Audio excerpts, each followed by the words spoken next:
right, hi everybody. Welcome to another round one Super Mario Odyssey any percent tournament race between Equan and Zinpars. I'm joined here by my co-commentator Limcube. How's everybody doing? Hello, guys. Welcome to this exciting looking race. Yeah. So, Zinpars, what do you think are some of your goals for this race today? I know you two are like some of the only runners in this tournament that have run categories other than any percent. Do you think you're bringing something different to the table, or what's your outlook here? Um, well, I haven't run so much any percent recently, so I might be a bit rusty. Mm-hmm. So yeah, I just hope that I can get a good run. I think my chances for winning are pretty slim, but you never know what can happen in a race setting. It's very true, especially in any percent, because everything is so tightly wound, so to speak. It's kind of tough to make sure that everything goes exactly the way you envision. So yeah, definitely could Yeah, appreciate exactly.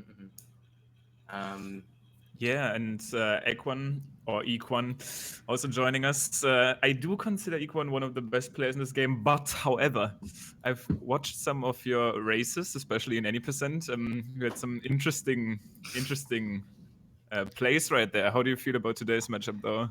Yeah, I don't know. Sometimes my consistency is all over the place, but hopefully this run goes well. We'll see. Yeah, also been playing a lot of other categories recently. I mean, it's pretty much I feel like a thing that we have a lot of people that look into other longer categories now because they want to have like a little refreshment. But at the same time, I think your PB isn't that old. I think you PB'd like a week ago or something, in any percent maybe, if Yeah, even. it was pretty recently. mhm. Gotcha. So it's still fairly fresh for you. Yeah, 10 days ago, yeah. 10 days. Yeah. Okay. Awesome. Well, we'll see. We'll see what happens here. How much rust and other category muscle memory will play into things here, but hopefully we can have a good showing here, and things will go without a hitch. Sounds like we're all ready to count down. So whenever you guys are ready, we can get going. Give me 10 seconds, then I'll be ready. Okay. Alright. Perfect. However, you guys are definitely good to go to leave the call, relax, prepare for the countdown in the other DM. Mhm. And yeah.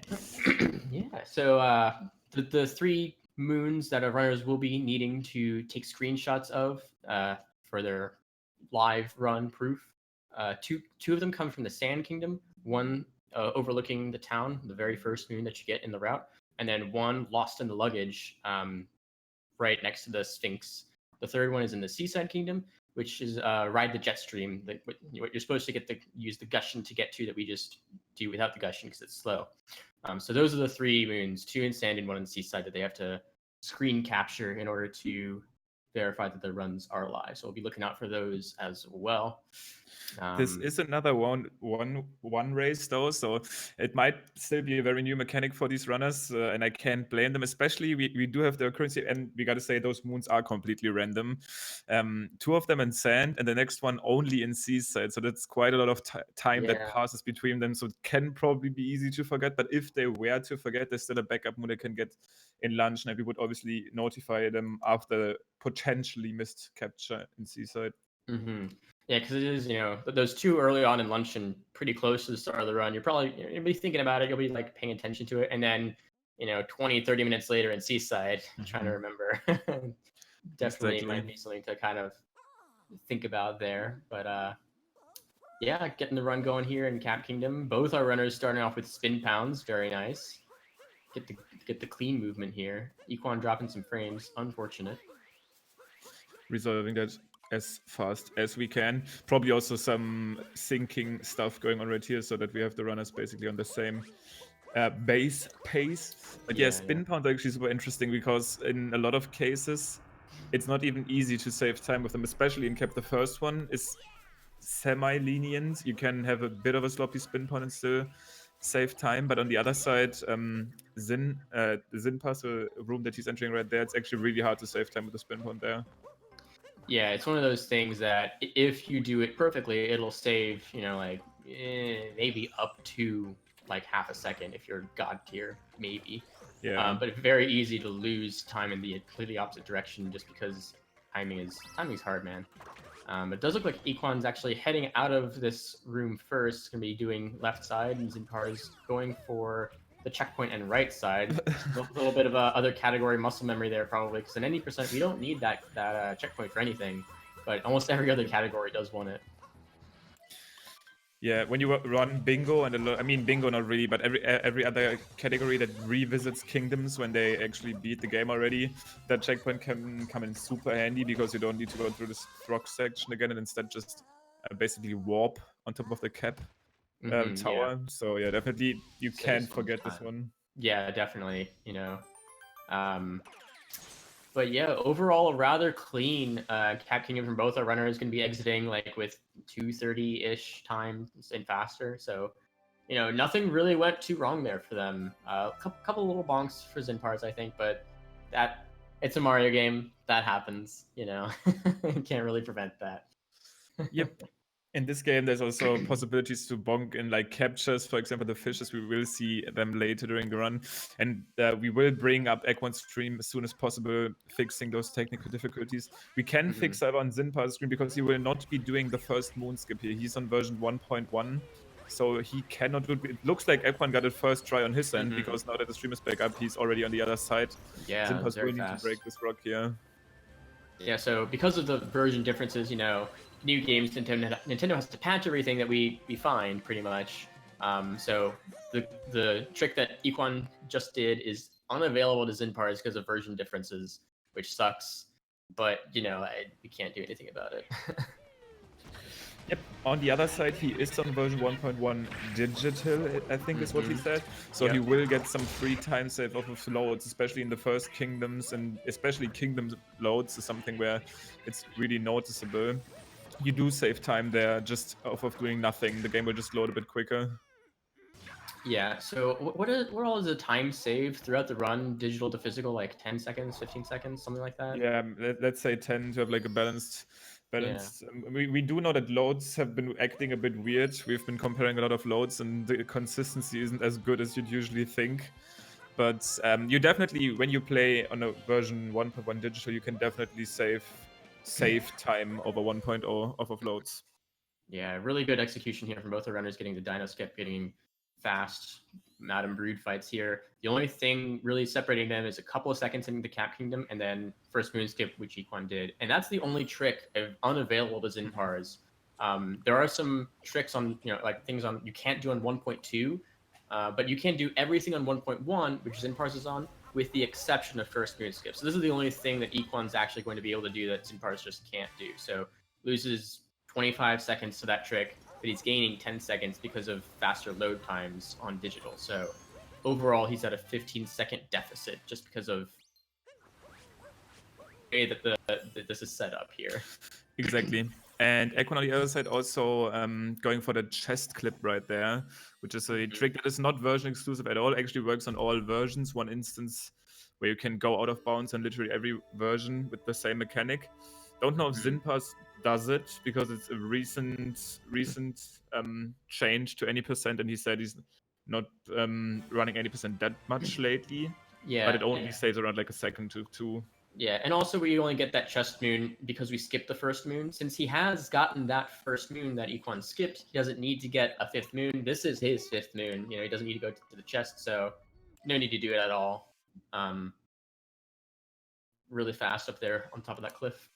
Yeah, pretty much only the globe cutscene separating them here, which is almost as much time as FMS, the first moon skip, actually saves. So Yeah. So far from both of them, pretty clean runs. No other actually no real mistakes. It's just that Equan was able to do that first moon skip and Zinpars isn't. But he will be able to do swing slip and all the other small optimization, and will be getting all the free load time save through the run. Yeah.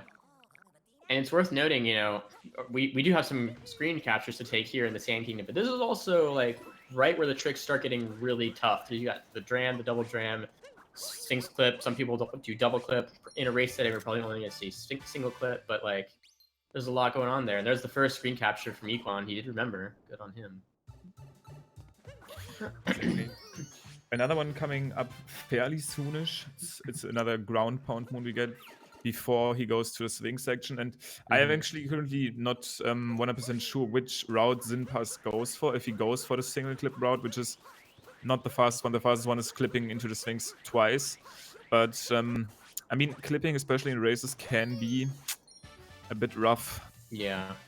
I mean, to be fair, Zinpars was the one who first discovered roll cancel clipping, so I mean, he's got to do Sphinx clip, man. He's got to do it. So that's actually something most people don't know, but it was fairly early into this game's development. I think it was like in November, and there's this one section in snow after the chest moon where he literally just rolled into the wall. Basically, what he did is a roll cancel there without any setup, and he just clipped through. But that's actually how roll cancel clipping got found by Zinpars there. So he took a screenshot. Equan going for the dram setup here. I think he's got it. It's gonna be close. He's got it. Very nice. Not opting for nodes, which is technically the faster route, but getting nodes quick is a bit rough. I mean, he does the dram there, which is basically an advanced strat to get this moon and then the bullet bill. He gets it, so definitely good on him there. But if you don't do that strat, nodes can definitely be a good idea to add to your route. Yeah, and I mean, personal opinion, obviously. But, you know, and a lot of the top runners really have practiced dram as well. Zinpar is opting to just skip dram altogether. But, you know, a lot of top runners have practiced dram, and like, it's muscle memory. We're good with it at this point. Trying to do optimal notes, which is harder than that, is like no, just don't do it. But Equan did get his second capture there on Lost in the Luggage. And he's got Sphinx clip. Awesome. Try, as far as I see there. Zinpars not doing that dram optimization right there. He's just playing it safe, and that's obviously something that can in a lot of cases be very good on you, because you get it's better to get those quote-unquote slower strats, but be safe with them, because most of these strats come with a pretty hard time loss. Especially missing dram is such a high risk, low reward trick. It's like 2.5, but if you lose, you lose like 10 or 8 or something. You're at the mercy of the bullet bill cycle, basically, is that's all you can do there. And there's a capture from Zinpars. Equan making the bullet bill cycle. And here Zinpars going to be coming up on his own Sphinx clip attempt. Oh no! I read something in the chat. Let's hope it's not true. Okay, I was prepared for something more weird. Zinpars actually getting man. So he didn't die in the normal way. I was kind of prepared for him to die there to Jaxi skip, but yeah, rolling into the poison. Oh man, and it sends him all the way back to the Sphinx, because that's the last load zone he was at. Zinpars did get second try Sphinx, but not first try, but you know, pretty close. And since Equan doesn't have to do Jaxi skip it again, he doesn't have to go on top of the building. He can just roll his way past there. But it did send him back to the Sphinx, so that was quite some distance and time to lose there. On the other hand, that does mean Equan's bird cycle is pretty hardly messed with, because usually he would have picked up all these additional moons, so the bot will be far away from actually being there. So he probably needs to get the nodes moon anyways, and then roll to the Odyssey instead of warping. Yeah, otherwise he'd just be sitting here waiting for the bird on its cycle to come to him. Just way too long. Yep. So he's probably going to try optimal notes here, which is really hard. Let's see what he does. Oh, he actually tried to go for the... Oh. Wow, actually the bird is already there. So... Oh, and he bonked. So he has to... Alright, so he's getting the bird here, but... I think that's not faster, probably. Yeah, I don't know, like usually the bird is obviously a quick moon because you can pick it up immediately after, but when you already make your way over to nodes, then getting nodes and rolling to the Odyssey is probably quicker at this point. Yeah. Rolling towards the nodes moon and then rolling back and hunting down the bird, like it's just that's not what you want to see. But he is going to be exiting Sand, still ahead of Zinpars. A further lead actually than in Cascade, I believe, so... if I'm not mistaken. It's probably still like about 25 seconds, I think, separating these guys. That's super interesting though, because that dev looks so costly, and also some mistakes later, but him doing dram and having a pretty clean early game of Sand definitely helped him there. What confused me quite a bit is that he like stood there after the warp for like 2 seconds, don't know what was going on there, maybe some in real life stuff happening. I don't know. That was probably not a strat. Not sure if anyone of you got confused. I mean, I sure did. But yeah, still 25 seconds separating these runners, so it's still an FMS difference. Really, that's all that's separating them at this point. When it comes down to like run potential, I would say. So again, here in the Lake Kingdom, there's not a ton to really talk about except missing that ground pound. That was a little unfortunate. Super interesting camera turn, definitely not intentional, I think. I don't think so. Oh, nice long jump bounce on the Goomba. Yep, some sloppiness happening here. To be honest, this kingdom is okay, well, Equan is really pretty much confirming what we talked about earlier. His races can be a little sloppy, especially since he actually got the world record for world peace, which is like another big category on version 1.0. So definitely used, but I guess it's not really an excuse because I think you still get those moves there.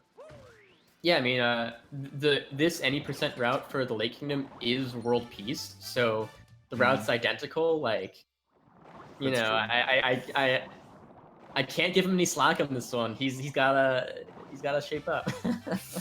Zinpars going for the down throw strats there. Cappy not really cooperating with him, missing quite a few times, which is a Joy-Con exclusive strat. We've talked about this previously. The Joy-Con is actually the only controller that allows you to throw Cappy downwards without a ground pound. Yeah, most runners prefer the Pro controller because it's better, feel it for your hand, but you can't do down throws. Equan gets the cheap jump, but rolls past the. What the heck's happening right now? He rolled past the flower after popping it open. I have never seen that happen to an any percent runner before. And he grabs the checkpoint even though he doesn't need it because of other category muscle memory. Oh my goodness, this is... So just like that, now Zinpars is tied, half cycle behind Equan. Oh, it takes damage though. Nice backup. Yeah. To be honest, it is interesting to see, especially with strats like these, because Equan goes for these super little optimizations. You can just throw Cappy against the flower, but it's fastest to roll boost into it. And it can, like realistically, you can save like 0.2 seconds with something like that. But if you miss it, you see how big the punishment can be. But if he keeps playing like this and starts to get those strats, he can build up a lead again, obviously. But if he gets hit by those mistakes, and especially with Wooded coming up, you wanna be kind of safe with your gameplay when we get to the new Wooded route. I actually don't know if Zinpars has practiced much the new any percent Wooded route with the moon clip from the nut. I know Equan has, obviously, top 5 any percent runner. He's bound to have practiced it. Yep. But I'm not sure about Zinpars. We'll see, because this is a route difference. If Zinpars, because this is available to him on his version, it's available on all the versions. Yep. But if he doesn't go for it, then it's about a 25-second potential difference, just from routing that he might be missing out on here. We'll have to see what he does. But he's so close on Equan's tail at this point. I want to see. Yeah, looking at it right now, it's looking like an 8-second lead for Equan heading into Wooded, but Wooded can pretty much change everything. I really actually like when we see the routing difference in Wooded because it perfectly just shows how good the route actually is. Yeah. Especially when runners head into this tunnel nut, we use the nut tip on. At the same time, you can just see if the route goes well, how broken it really is. But yeah. Don't know if Zinpars goes well or not. So Equan gets the heart skip. He didn't accidentally purchase the heart in the shop. There you go. It's a race. Oh, Advanced see if it's Zinpars. He also gets the heart skip. Man, what a legend. How does he do it? To be honest, if you guys start running this game, not even if you start running this game, it will happen at any level that someone just unintentionally presses A too fast and tries to buy the heart there. Yeah. All right, but so yeah, Equan heading up to nut clip. Up to the tunnel. And he's got it. He's in the wall. Yep. He's out of bounds. There it goes. And Zinpars setting up for it. I think he's also got it.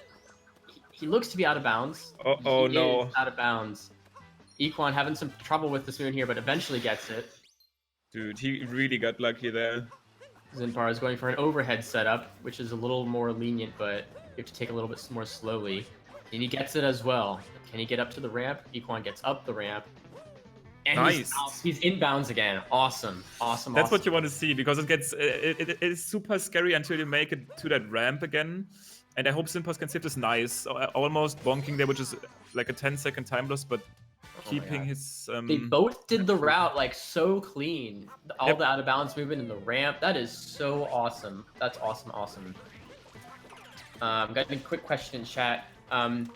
Seeds were based on any percent PB, but at the time of when this tournament began, Equan was 10th. He's PB'd since then. We talked about, just before the race, PB'd within the past 10 days. So he's now 5th on the leaderboard, despite having the 10th place seed at the start of the tournament. Gets the poison jump before the Piranha Plant. Very nice. Obviously, seeding is done in advance, and when people PB, we can obviously not take that into account. Right. But Equan just spin pounded on that nut. What the heck? You can actually do that into an up throw, which stops the spin pound. Stretch found by little curbs. You can do that spin pound into an up throw to not, like, if you normally you would do the spin pound and head towards the ground, but if you do that up throw, you cancel the spin pound and stay into the moon, like in the moon. That's pretty nuts, if you ask me. Agreed. But yeah, currently Equan really only one cutscene apart from Zinpars gets a very clean flower road with the spin pound opening here. Yep, very nice. It's a triple jump, not gonna bonk. And gets the instant out with the spin pound. Oh my lord, it's clean, boys. It's clean. Yep. Nutty stage. Anyway, Zinpars heading up to the... It's actually not the last nut. I don't know if Equan goes for the most recent route option where you skip the boss fight to gain actually access to another nut. Wow, Zinpars getting the... We got the double insta-nut? What just happened? Oh my god. They both managed to break the nut with a bonk without getting the bonk animation. Like, what the heck is going on? Yep, and by the way, currently looking at some technical difficulties that we will resolve as soon as possible. Yeah, we're just gonna double Zinpars stream, it's fine. Yep. I'm actually not 100% sure if Equan got the insta-nut, but if he didn't, his spin point was like super clean. In a way that it almost didn't look like it. It looked like an insta-nut spin into a spin pound. It just looked so fast and clean. And that was the last thing we saw of him. So Zinpars is going to be doing the Spirit fight here. There's a new route option where you can skip this and save like a couple of seconds. But fight Spirit in every single category that you run. It's muscle memory at this point. Just don't want to sweat it.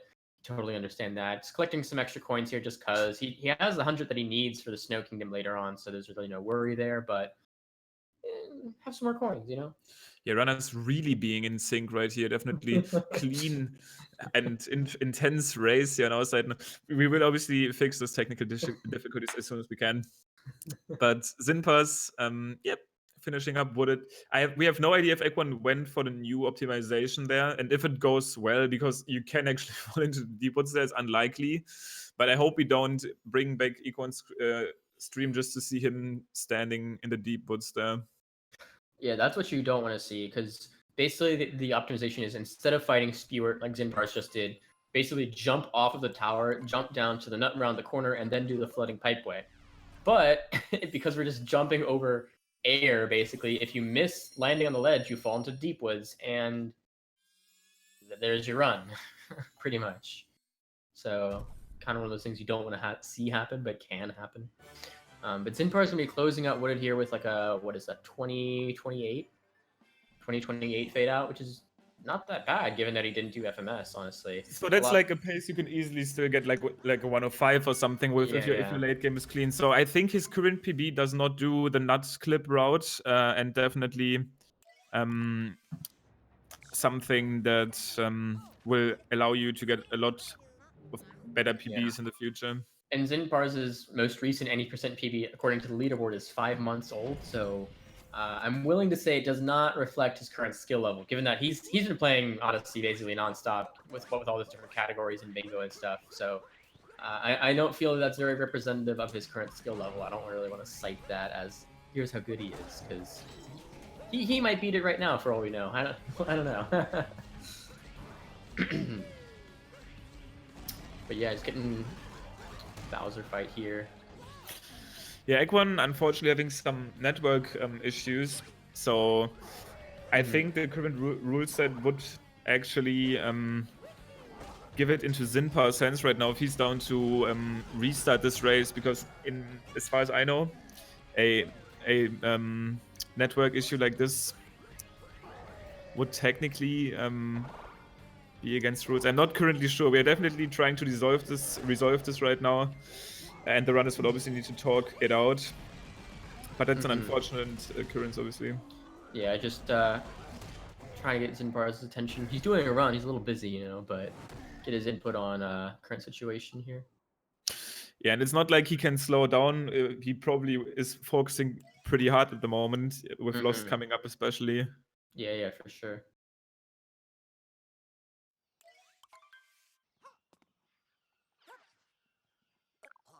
And yeah, once again, Lost being one of these kingdoms that is super short, like Lake, but at the same time, it's pretty much 5 times as risky because there's those insta-killing poison all around the map. Interesting Ooh, backup there from Zinpars. that Really like that if you make that. Not a meme tree setup I've ever seen before.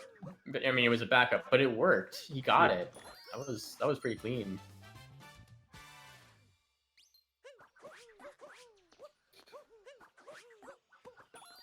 So Zinpars will probably at this point decide if he's down to have a rematch. I mean, it is literally up to him. It's completely up to him. But if he's not willing to rematch, all we can really do is give the win to him, I think, at this point. But runners will definitely talk it out. Organization will figure this one out. We can obviously still watch Zinpars here because I'm technically pretty sure that this run could be PB pace. Oh yeah, just for sure. looking at the run. I mean, you know, little hiccups like that aren't going to stop him. His PB is a on SRC. On SRC, his PB is a 107.53 for crying out loud. Like this guy can destroy that time. But yeah, just as soon as we get his attention, see if he wants to restart, we can figure that out here. But yeah. Yep. As we said, it's a pretty intense section right now, but maybe he's going to be able to give us a response when he's done with this kingdom.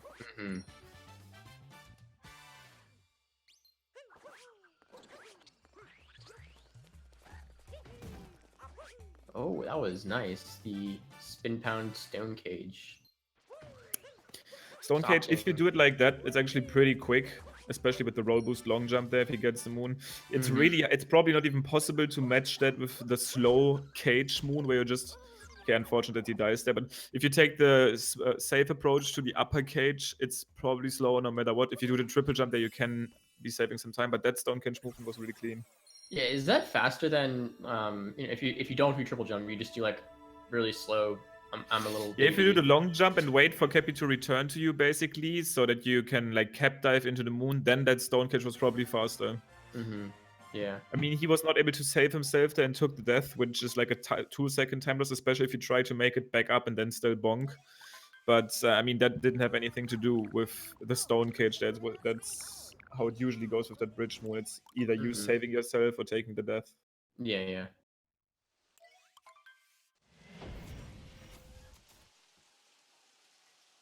Yeah, I don't think Zinpars is looking at his DMs very much, but he's on a good pace. So, he's stopped.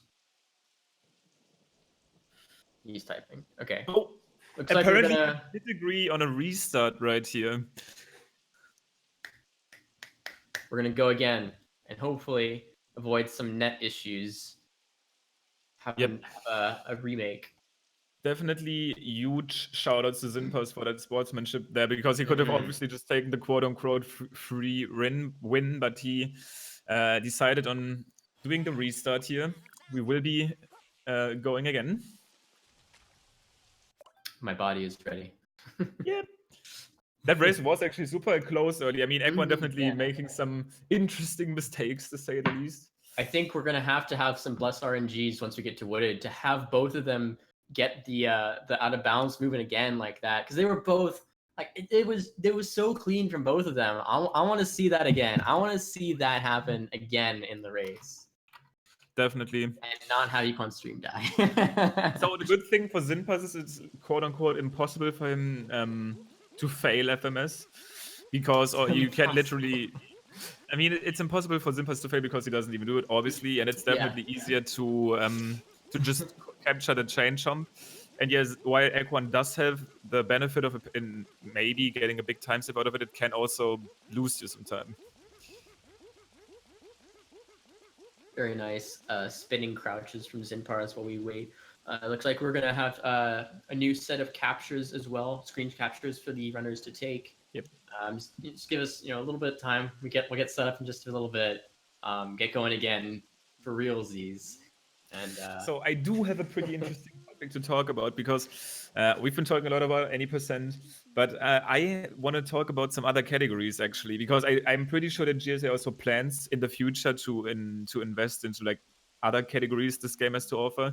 And I feel like currently there's like a little renaissance going on because any percent seems to be at a level where if you really want to improve routing, you need to do some crazy stuff like clipping into some walls we've never clipped into and do some insanely hard movements. So I feel like a lot of runners like to take a quick break right now and look into other categories at this point. And I do really enjoy it myself too at the moment. It's a good refresh. yeah, I just did an all unique moons run yesterday because I'm insane. The current world record is 8 hours. I did it in 11 and a half. But a lot of longer categories have a lot to offer because there's so much just packed into this game. In any percent, we only get 124 moons. It takes a little more than an hour, but most of the other categories take upwards of several hours because the sheer amount of things there are to do in the game, and it's really fun. So, if anyone is interested, we'll be doing some looking to do some stuff other than any percent in the future, probably, possibly, maybe, most likely. I'm pretty extreme case. You literally get every single moon. There's also some other categories that have been getting a lot of love recently. There's World Peace, where you basically still beat the game as fast as possible, but you can't just leave the kingdoms and leave the mess to the NPCs there. You actually need to take care of them and restore world peace. In the case of Luncheon, we just leave there with this massive bird pretty much wreaking havoc over the kingdom. And wouldn't we let like a UFO destroy the kingdom and just leave because we just want to have peace? But yeah, in World Peace, we just fight out of the bosses, restore peace.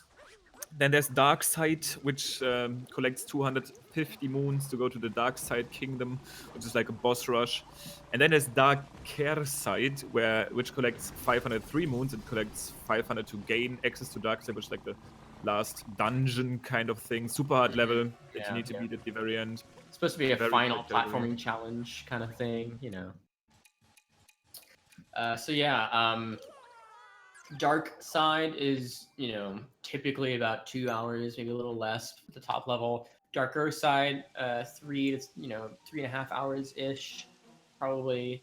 And then you start getting into really, really long territory with all unique moons, which is like 8+ hours, 100% like 10 hours. So, 880 unique moons in the all unique moons category. You can actually fill up the Odyssey with up to 999 as far as I know, but that requires you to buy some additional like duplicate shop moons just to power it up fully. Coin grinding to buy duplicate moons from the shop so you can just get up to 999, but they're not unique moons, you're just buying duplicates, so get all the unique moons, 880 of those.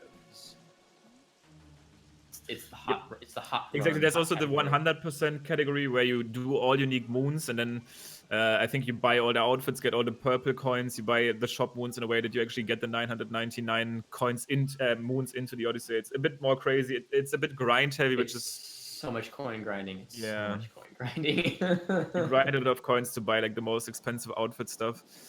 But all of those categories gaining more following now and people being more interested in it. My opinion. Wow. Okay, we just got the new captures in it. It seems like the first and the second one, if I'm not mistaken, are exactly the same. It is a randomizer, so. Yep. So, the first two same moons, the overlooking the town in sand and then lost in the luggage. Same two. The backup moon is actually the same as well. The backup moon is also the same. we do have a different third moon this time. It's going to be in Metro Kingdom, in the crowded alleyway or crowded room. Pushing through the crowded room, yes. Don't you know all the moon names, Limcube? God. Oh, dude, I'm actually the worst when it comes to this. That's actually such a big part of learning a new category. A lot of people have like PowerPoints where they have like the moon names, and Yeah. okay, that doesn't really help me because I mean I don't know what poking your nose in the plaster wall is. It's you know what that is. Well, Yeah, anyways, lot on our way of- again. Yeah, a lot of the moon names are supposed to be descriptive and help you find what they are, like an SM64. What's an example of like ride the jet stream? You're supposed to capture a Gushen and like go up the jet stream with the Gushen. Like, it's supposed to help you find what the moon is, but that's just like the universal way of identifying. Instead of being like, oh yeah, go on top of that hill and like to the left, down, like just be like the moon name, and everyone will know which moon it is that you're talking about. So yeah, looks like we're about to get going here. Runners setting up, loading their files. Loading the files. Loading the files. Loading the files. Actually, super hype gameplay right here. Now, I think we just had another little fake start. That's Equan restarting. Actually, since he was restarting, he might just get the long cap load. But at this point, he just gotta deal with it, dude. We waited for him long enough. We gotta go now. If you're on a physical copy of the game, when you like first boot up the game from the Switch menu and load an initial file, it actually the initial load time in between like the first cutscene and gameplay is a little bit longer than normal, about 2 seconds longer, I think. So what a lot of physical runners will do is that they'll boot up the game from their Switch, start a file, and then as soon as they can control Mario, exit out and start another file, so they don't have that 2-second time loss because of loads. So a lot of physical runners will do that. We might just say to Equan, no, you're gonna eat 2 seconds here. Yep. But we'll see. Apparently having some issues with his buttons too now. One more restart right here. It seems almost like everyone's getting like hunted by some tech demons that really want to deny him his race here. I mean, it just can happen. Like it happens to everyone. Internet not still in 2018 still not 100% reliable. What year is he living in, man? Unfortunate. Yeah. So here's Mario saying Super Mario Odyssey, and then he's gonna load up the file, and then Equan will actually be ready to go. And yeah, I'm super excited once again because we've seen how close this race can technically be. Let's hope we don't have any technical difficulties this time. I do want to say, and I'm actually sorry, but it's not that likely that this wouldn't go that well for both of them again. Man, you just have to ruin it for me. Like, I want to see both of them get the moon clip, get the bounce movement, go up the ramp. Like, I want to see it happen. Me too. We already did see it happen. Unfortunate that we kind of have to remake this now, and obviously would be super hyped to see it again. But if you are realistic and you look at like your normal attempts, it's not that. It doesn't happen that often that like everything works out. Like both of them got Sphinx Clip first try, both of them got Nudge Clip and did the route successfully. So we can obviously just hope to have that again. But yeah. You're right. I know. But yeah. Getting a little bit of technical difficulties. We'll get underway just as soon. I know we keep saying we'll get underway soon, I promise, but like, just bear with us here. We're the commentators are waiting too. We want to see some Mario Odyssey, man. Yeah, dude, I can't wait up. But yeah, talking about other categories. I know. I mean, any percent's dead, Kappa. Never mind. We're going. Runners literally just started as we were about to branch out again into the ocean of hot new categories. But I think we might actually be on our way now. Yeah, I might actually see an any percent run here. So potentially even 2. I mean, 2 is what I really want to see. Well, yeah, All right, getting underway here. See if we can see the double spin pound again start. Definitely, you would assume so. That's probably like a strat you don't really switch up. Yeah, that was kind of expected. Yeah, for a lot of movement in this game, and that's why I really like running the game too. There's like a movement setup that you can redo over and over again. You just know, okay, here I'm gonna spin put, I'm gonna backflip here, I'm gonna do a spin throw here, and this is where I long jump. And you can kind of like rely on those setups. Yeah, it's gotten to the point where even like this first movement, after you get Cappy, most people are like, all right, it's 7 rolls and then a triple jump and dive and then jump dive, and like it's very, very specific, like the exact number of and placement of things for a lot of the movement here at 90%. Because I won't say it's as optimized as SM64, but it's getting to the point where like it's no longer about oh, what's my take on this route? It's no, this is the best movement. You do this, But yeah, both equally clean starts to Cap right here. Equan going for some slight optimizations, like the first person strat. I think Zinpars at this point is just so used to his movement on the right that he's just gonna pick up the checkpoint no matter what, because he does like this roll cancel there that just automatically collects the checkpoint. So I mean, it obviously doesn't hurt him. And if you're doing it in every other category, the muscle memory is there. Probably don't want to do a trick that, even if you do know how to do left side, like I've been playing darker side. I haven't done this in months. Like, don't risk it. Just do it. Do what you know. Sure. Do what you know will work. Left side being one of the big ones, actually, it's really hard to save time. It's pretty much you get it and you save time, or you mess it up in any way and you lose time no matter what. Like you can lose 2, 3, 4, 5, depending on how bad you mess it up. But to save time with it, everything needs to go well. Yeah, pretty much. I mean, and it saves like what, 2 or 3 seconds? Like, yeah, it's like something. I mean, it's worth going for because it's so early on. It's so early on in the run, whatever. But definitely one of those things. It can bite you in the butt. So here's Equan. We're going to get to see the FMS this time. Oh, he fails. Gets the setup. Doesn't get a vault. Struggling here. Zinpars is going to be capturing this chain chomp and breaking the rock to get his first power moon. Equan gets the spin pound vault over the river. Gets first moon skip. Not saving as much time as you would have liked there, actually. I don't know if he's saving much time at all anymore. But... I mean, yeah, definitely, probably still. Like, there's actually no question, but there's different ways how you can mess up the trick, and one of the more punishing ones is that if you actually go for the vault. Like, if you have a wrong cap position, you can just jump back and realign again, but this is one of the harder punishes for the trick. Yeah. So Zinpars kind of, benefiting here from not having to do anything terribly difficult in Cascade Kingdom. If you don't do FMS in Cascade Kingdom, this is one of the resident sleeper sections of the run. Not a lot really happens either. A lot of cutscenes, pretty much all cutscenes, like a bunch, like 3 jumps or something. And yeah, it's like there's Dino Skip, there's the boss fight, and there's the Cliff Moon, I guess. After that's it. The boss That's fight. it. That's the kingdom. You can actually still optimize the kingdom quite ridiculously if you watch like the top 1.2 runners.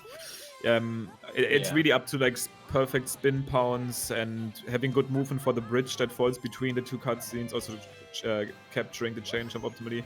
But yeah, definitely way harder kingdom when you do first moon skip. Yeah, for sure. And also chest clip, not that hard, but it's something you kind of rely on, and it's not a free trick. Not that hard though. I think it seems free. It seems pretty free.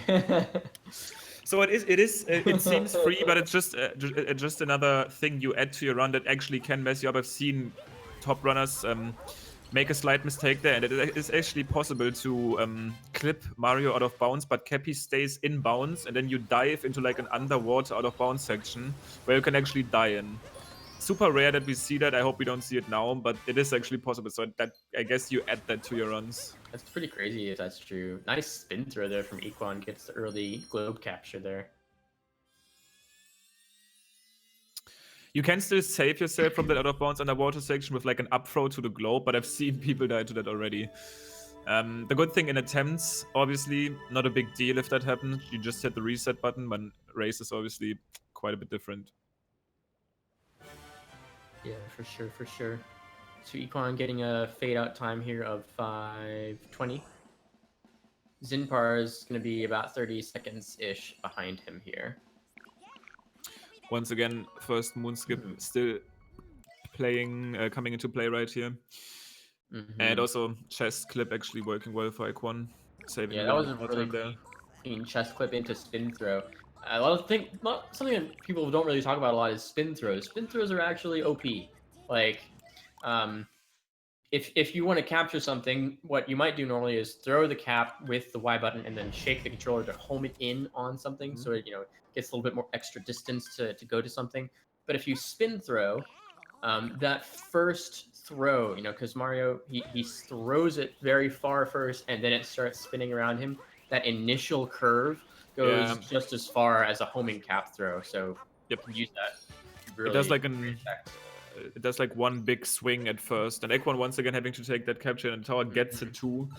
The next one is going to be once again the luggage one. Once again, this was randomized before this rematch, so we just got the same first 2 moons again. Yeah. The third one will be different.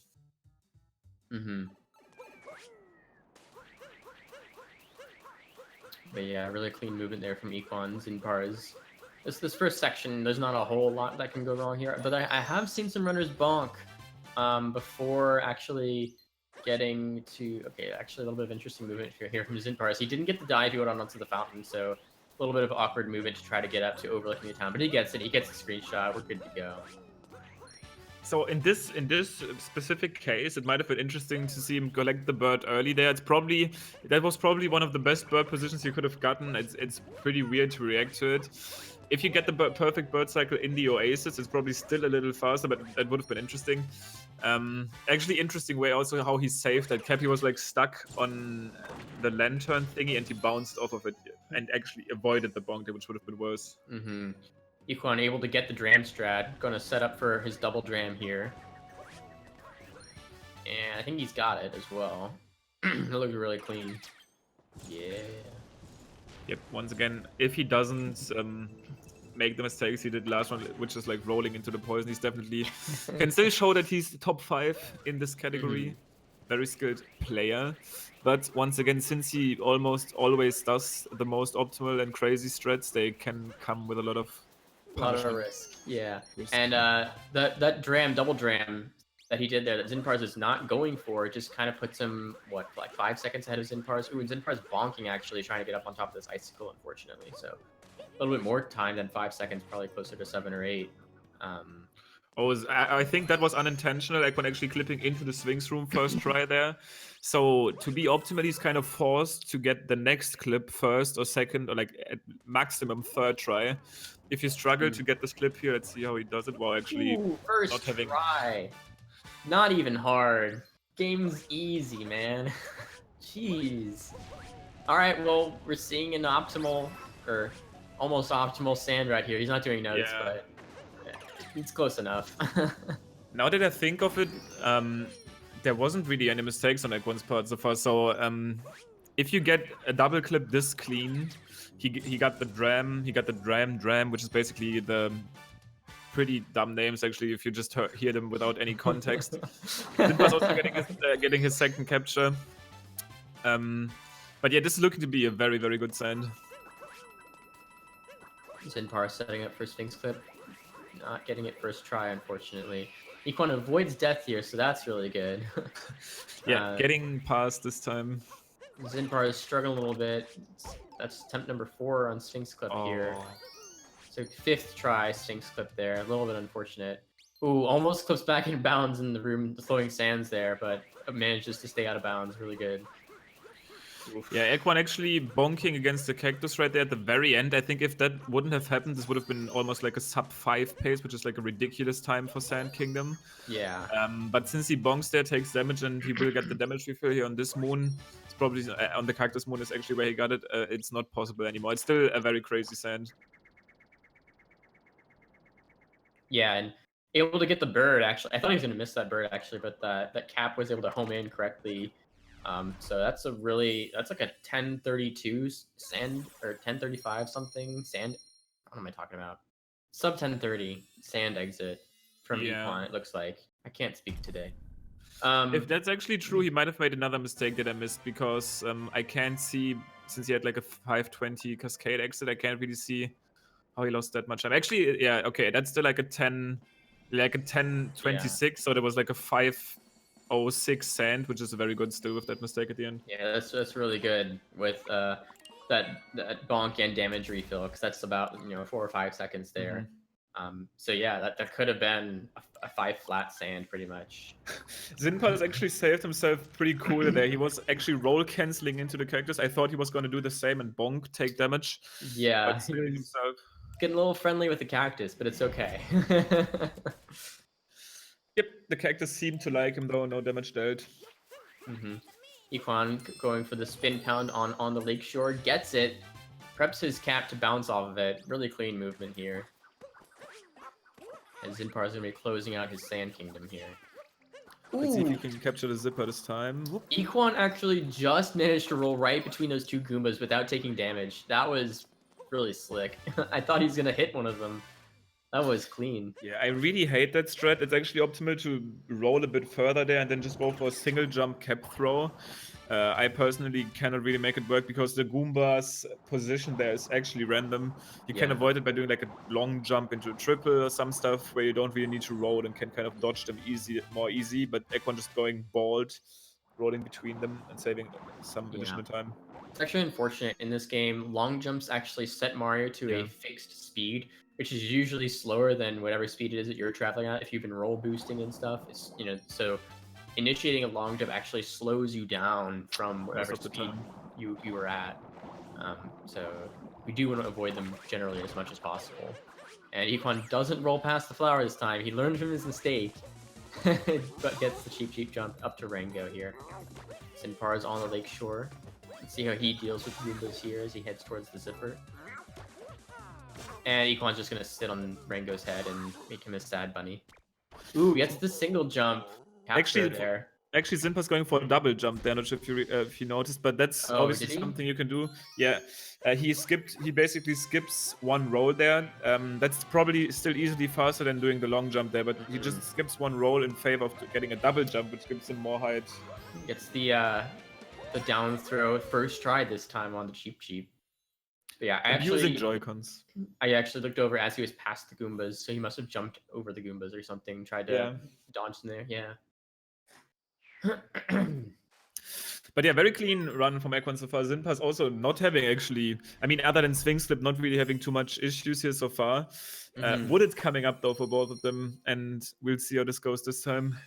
Yeah, and for a lot of runners, the moon clip from the nut is possible in any version of the game, but you only get one shot at it. If you fail at your first attempt, you can't try again. Like, that's it. You just have to either do the rock clip if you're on a version that can do it, which both of these runners are on a version that can do it, or just go do a different route entirely.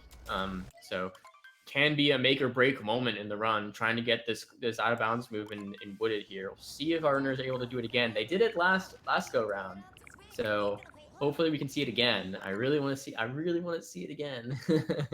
So actually, technically, the rock clip is possible on all versions, but 1.2, the version where roll cancel clips entirely got kind of patched. I mean, they are still possible in some of the places, but just way harder. They mostly have like a way more specific setup and way tighter inputs you need to do.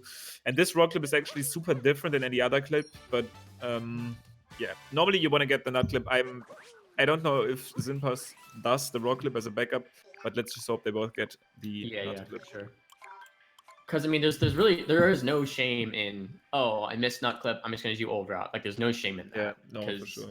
At that point, like, it's your hands are tied a little bit. There's only so much you can do. In my opinion, that's the best race approach. Like, either you go all in, try the nut clip, and if it doesn't work, just play it safe. I don't think it's worth to try rock clip as hard as possible. I mean, if you're super good at it and super consistent, I mean, okay, you do you, might as well try it. But I think Equan got the rock clip. Yeah, it looks like the nut clip. He's out of bounds. All right, so he just has to get this movement clean here and not fall down into deep woods. He goes back in bounds, so that he can't do that route now. He cannot get that moon, do that route. He has to go do the old any % route. I mean, he's trying something completely different. He's trying something completely different. I don't know what he's thinking right now. He's trying to get a vault, I think, to climb up this wall here, but he just falls at this point back he down. should just probably go to the lever.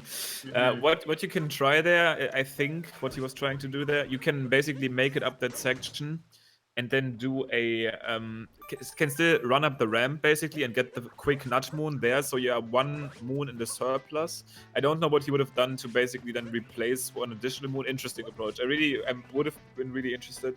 Actually still opting for rock clip now. Zinpars doesn't get the heart skip. He accidentally selected the heart, has to exit out of it and buy the moon now. And Equan gets the rock clip. He's out of bounds again. Hopefully he's going to get this moon this time. Thankfully, he didn't get the moon. If you get that moon and then you get back in bounds, it's over. Like, you can't do this right now. But the moon is still there, so you can still get it. Whew. A little bit of a heart attack. Hopefully he can make it back up. Oh, no! No! Oh, he falls! It's over. He can't do that route now. He can't get... Well, he can get actually back up. Okay, so Zinpars now he's out of bounds.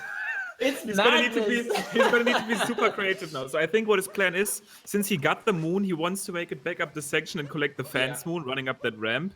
But Zinpars is probably taking the lead from this, because if he makes it back up here, he falls down. Zinpars is up. Zinpars is in the lead. He's going up the ramp. Equan's trying to get to the ramp at this point. He gets the vault. He gets the cat bounce. He's gonna wall jump. He's on top. He is. Wow, actually making it super jumping close. Up the ramp at the same time. Oh my god. Oh, we've got a race, ladies and gentlemen. That is a good meme. Oh my god.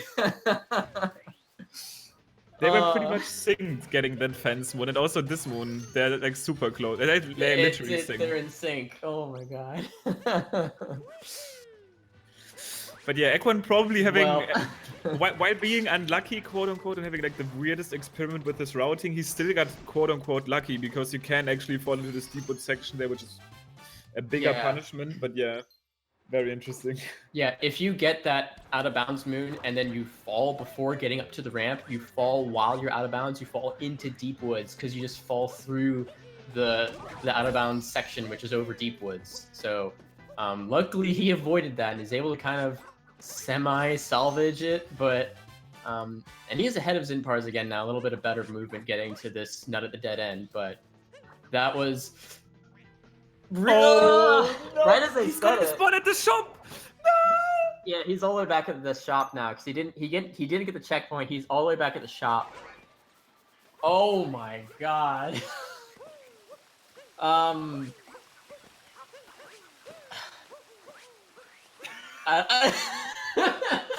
Okay, so yeah, this is another big risk of this route. When you die in this position, there won't be any loading zone you interact with, so you're pretty much guaranteed to spawn back at that shop, which is obviously super far away from where you actually want to be. Yeah, I mean, Zinpars is not missing a beat here. He got Flower Road skip first try, and he's got the cracked nut on the crumbling tower. He's heading now into the tower section before the boss fight. Yep. I'm going to have a heart attack. So I do want to say, we've seen Equan technically be able to gain a lot of time back with some advanced movement that he does, because he plays the game so much and he's mechanically pretty skilled. So that's pretty much what he needs to do here, because Zinpars with that death probably was able to acquire a very noticeable lead by around like 40 seconds or something. Maybe let's say 30, but still a pretty decent amount. Actually, Equan missing the triple there, so he needs to back this up. Very clean movement though to back this up quick. He got the RCJ, but then a recap return jump. He's able to wall bounce off of that crumbling platform there. Jeez. And yeah, once again, if you just tune back in, Equan actually had a very hard time with his wooded routing. They're doing some on-the-fly rerouting, basically, to make this work. He really wanted the out-of-bounds reroute. Me, I know, if I was in a race setting and I had failed nut clip like that, I was like, all right, we're back to old route, like, you know, we're playing it safe. But he really wanted that out-of-bounds movement, the out-of-bounds moon and the ramp. He wanted it really badly. Spent a lot of time setting up that vault. That's actually interesting, because I'm assuming he's not gonna fight the boss now, because that would pretty much... There would be like no way, exactly. That was probably one of the main reasons he did not want to do the old route, because you can do this optimization only if you keep those pipe moons basically as a replacement for the boss at the end. Yeah, that's true. So he's able to get this nut around the corner. and he's gonna head down to the flooding pipeway to get those 2 moons in that sub area. And then he's gonna be able to skip the Spirit boss fight entirely with those 3 moons. So a little bit of route difference there, on top of all the things that happened in this wooded between Equan and Zinpars. So he did take damage on one of these up routes. Hopefully getting through this flooded pipeway here quickly, because if he was to maybe take damage here, he would not even save time with this optimization. This 1 damage tree for this, I think, still fine, because you can get like up to like a 3.54 second advantage with this. So if he makes it out of here and gets the warp just fine, he's probably saving a little time with this. Yeah. God, that was quite a wooded kingdom. Yep. Probably with probably ending it with something like a 8-minute wooded, I'd say. Maybe like 7:30, but definitely okay. 8 minutes wooded apparently. So that's obviously something that you would normally not expect from him. But yeah, that also just goes to show how much can happen. Like, that's not even the worst case, in my opinion. It was pretty ridiculous what happened all in this run, in this wooded, but it can even be worse with this wooded. For sure. And we kind of brushed past it a little bit because these runners are really good, but that out of bounds movement in wooded is really weird and really easy to mess up. So, you know, no shame if something like that happens, but I'm kind of flabbergasted at the way that Equan is able to salvage it. Zinpars had a little bit of trouble here on the first cycle of Bowser, but otherwise having a pretty clean fight.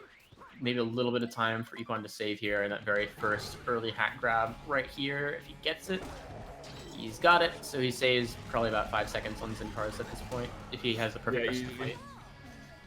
Zinpars, on the other hand, opting for the Bowser manipulation strat, which saves, I think, there's 2 ways of doing it. One is actually a bit faster because Bowser only jumps 1 space, but all of them together added up in the fight for like a 3 or 2 second time save. But getting those, but as you said, Equan can probably save some time if he doesn't make a mistake in the fight. Yeah. And Zinpars, didn't quite have the momentum he wanted for that meme tree jump. Has to reset up with the triple jump, but that definitely gives him plenty of space to get that jump. No sweat. And Equan's done now with the fight. Lost actually being one of the big instances where it's really, like, we obviously won't be able to tell now because they are on different runs. But if you compare a digital lost load with like a physical version lost load, it's like 2 or maybe like 1.5 seconds. It's actually quite a lot at the start, especially. Yeah, the load times are, you know, again, we mentioned it before, but Zinpars is going to be saving a little bit of time on Equan because he's playing on a digital version, whereas Equan's on a physical version, so he has faster load times. Really nice meme tree jump from Equan as well. Zinpars gets the spin pound roll boost to Klepto and avoids taking damage on the Tropical Wiggler this time, so very nice. Improvement over the last attempt. Equan flying through Lost, on the other hand, though, definitely very fast strat for the butterfly here. Yeah, Lost is super cool to play. It is punishing, obviously, but I think recently it doesn't even look that bad anymore. I feel like, especially, obviously, when the game was new, it was super scary kingdom, but now we pretty much have completely routed out the movement. Like, you literally need to do anything you want to do for this. I want to spin pound and then jump here and then long jump. It's almost like muscle memory, almost, the entire kingdom. Yeah. A little bit of trouble for Equan. I think he also wanted to spin pound roll, but he actually got a spin throw, almost captured the Tropical Wiggler. Lost a little bit of momentum there with his movement, but able to salvage it, get it together. Zinpars avoids deaths from under the bridge, so he's able to save those 2 seconds as well from last time. And he's going to be heading to Metro Kingdom. I think Zinpars is still looking at around a 35-second lead, potentially. Equan actually breaking the cage. Wow.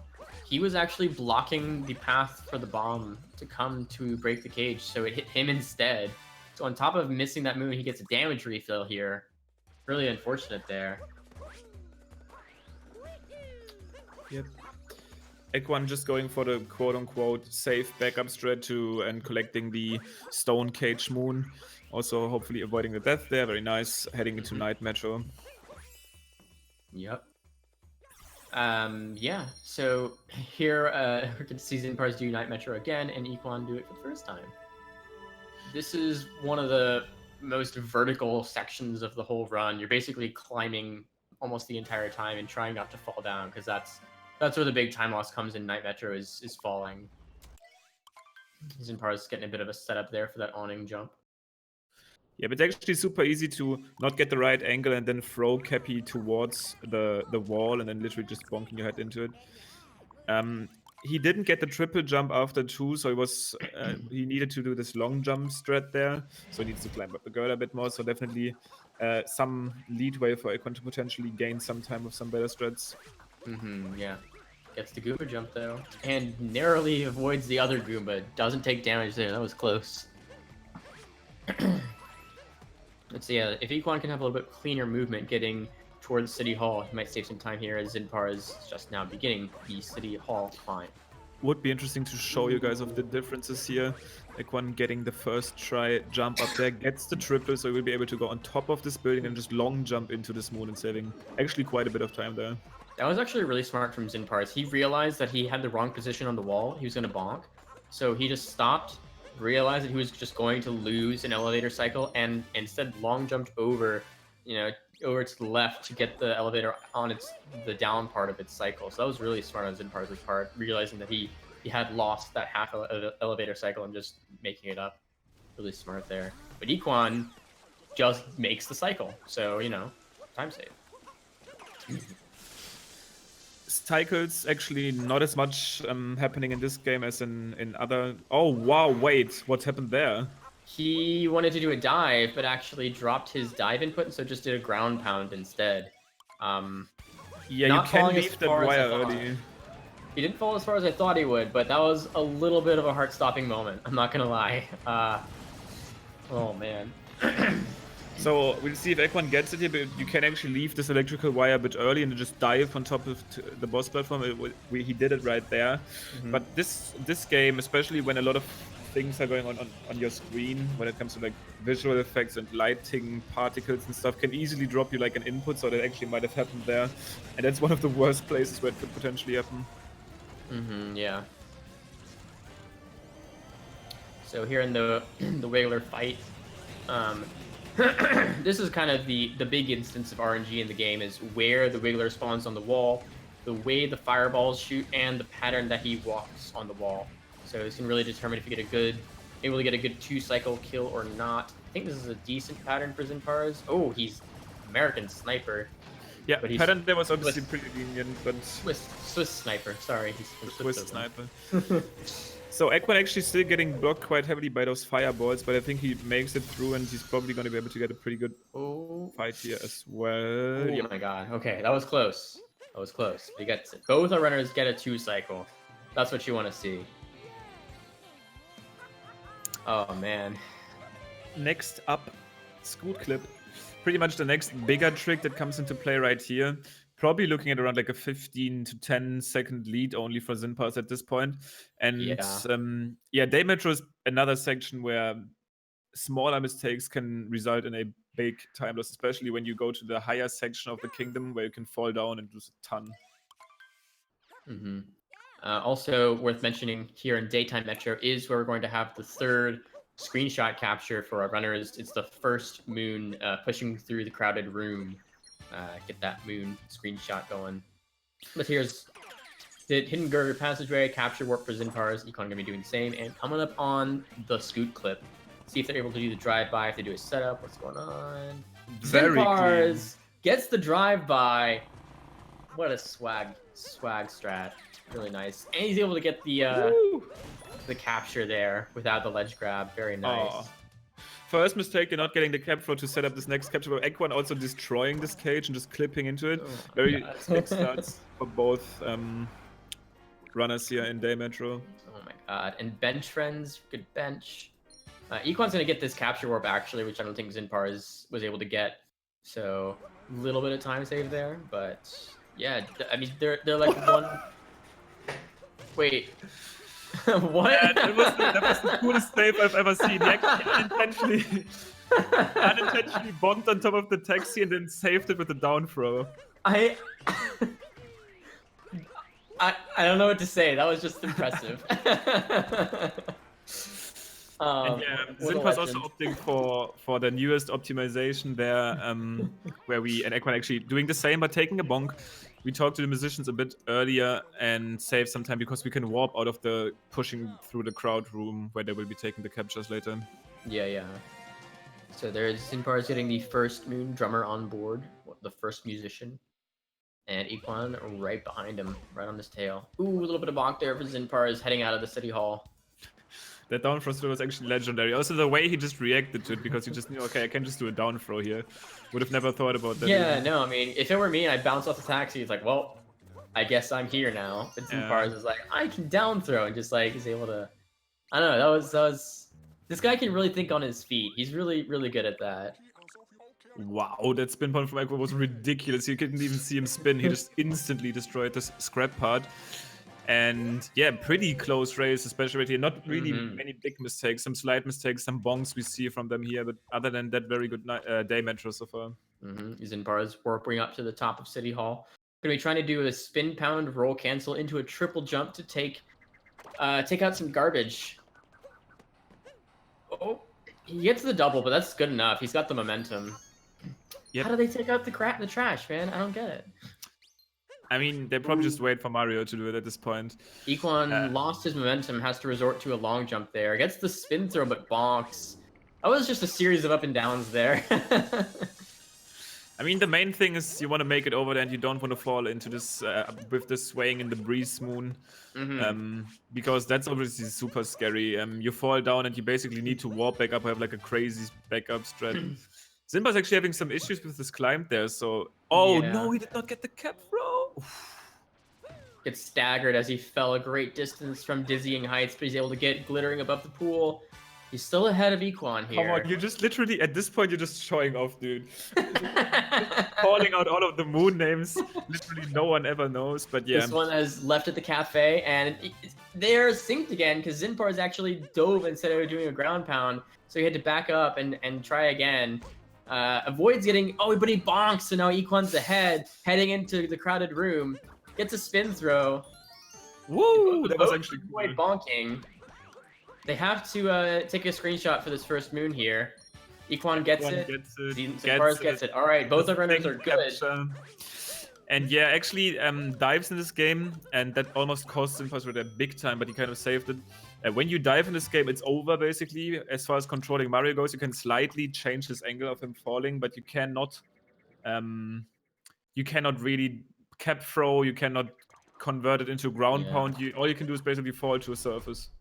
Yeah, you can't do anything. Like if you dive off of a building, you're just locked in that dive animation until you land. Like that's it. That's all you can do.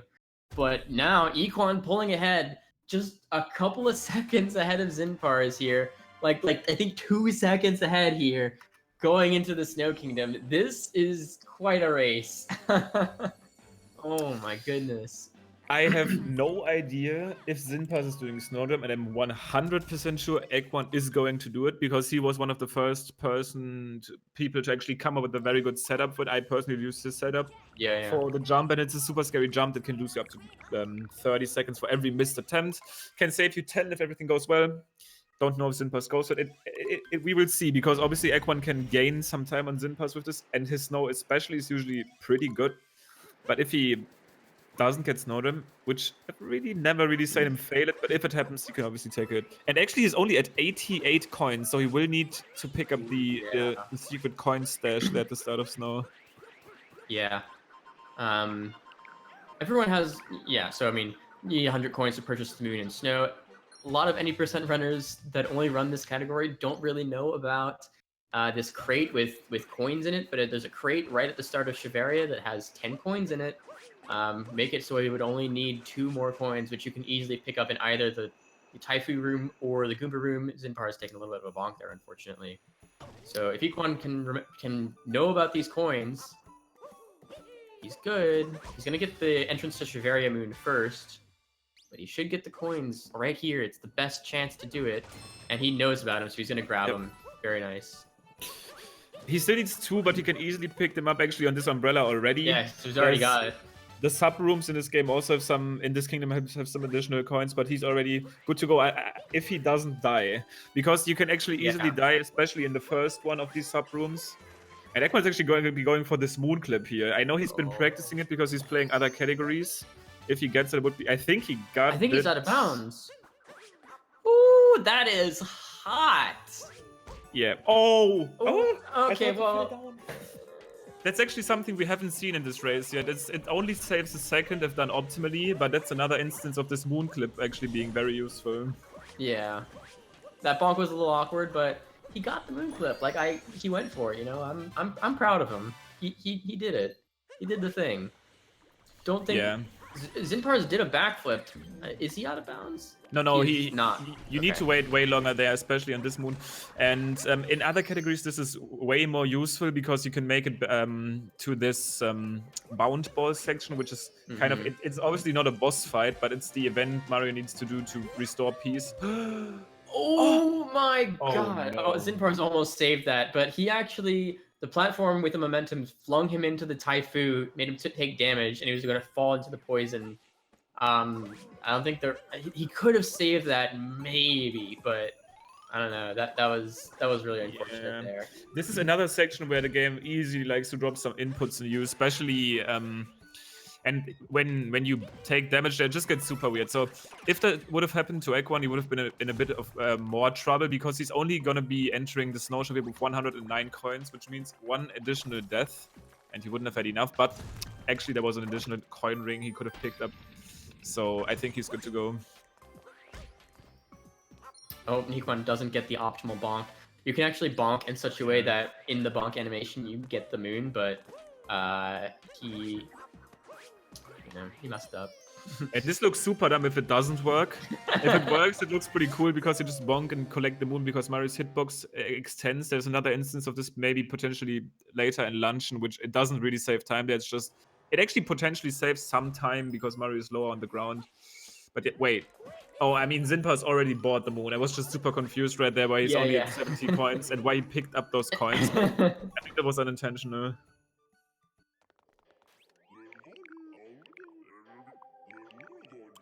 So Snowdram coming up for Equan here, and just made the bold statement that he never messed it up in a run. And I could confirm that he's usually super good at it, but wow, Zinpars. That gave me a little bit of a heebie-jeebies there. That was a little too close. Not dying. God.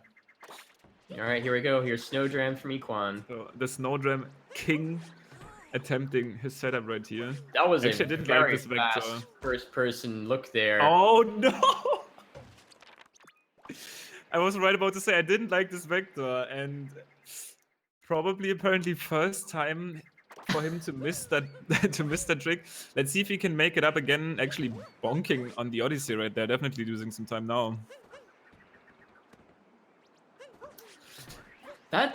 He can't be seeing anything with that first person. That's like no time to be spending. No, and that's not his setup. I'm so confused because he's usually very proud of his setup, and I like using it too. But that was a good vector. Yeah, now he's got it. But Zinpars is gonna be globing right now, so he is actually in the lead, leading the Snow Kingdom.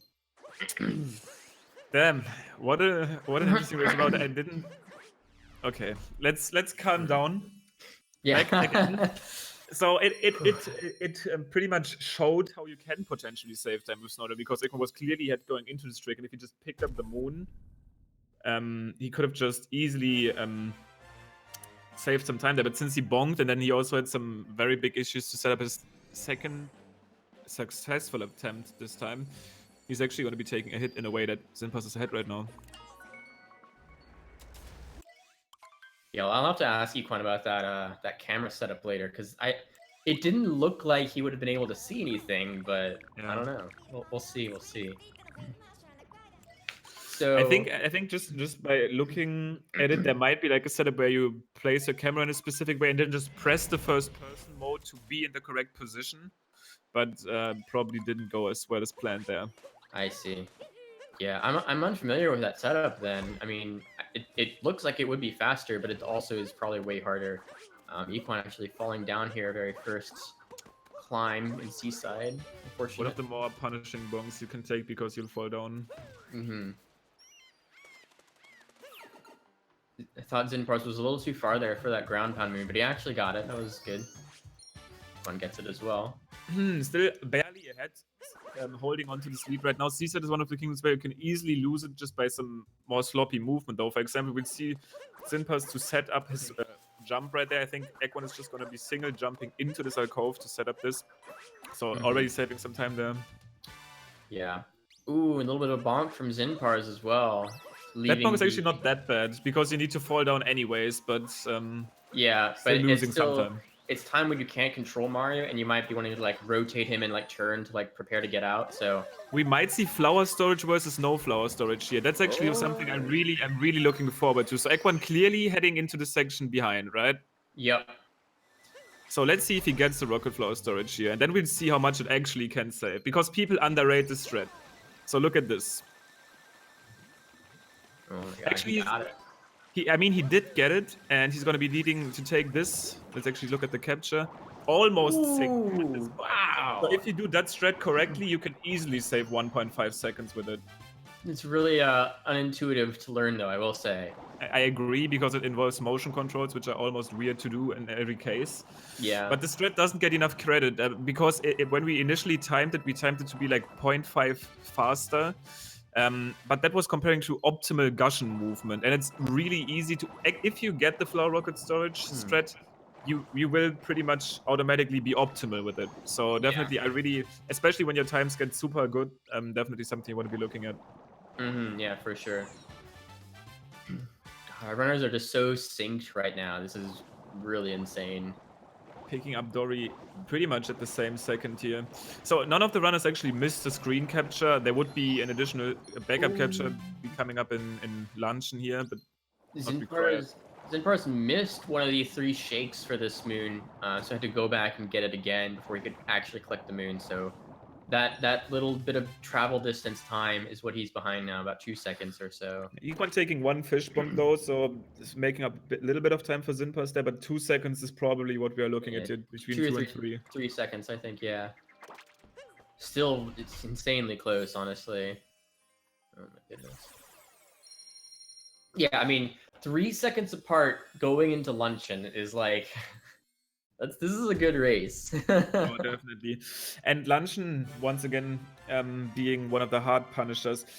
Seaside is one of the instances where you'll easily lose time with bongs and such, because you need to make it through some you need to climb some weird rocks, you need to make it through some very tight passages. Luncheon, on the other side, has all of this lava stuff going on where you can easily take damage, and damage in this game is bad because moons will refill your health, and this will lose you 2 seconds immediately. Yeah.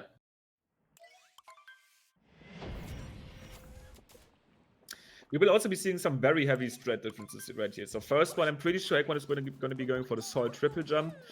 Zinpars actually going for a Salt triple jump as well. Oh, he misses the triple jump, though. He has to reset it up. He gets it, though. Nice. Very nice. Pretty awkward to back up trick, but since he got it, that's definitely what we want to be seeing.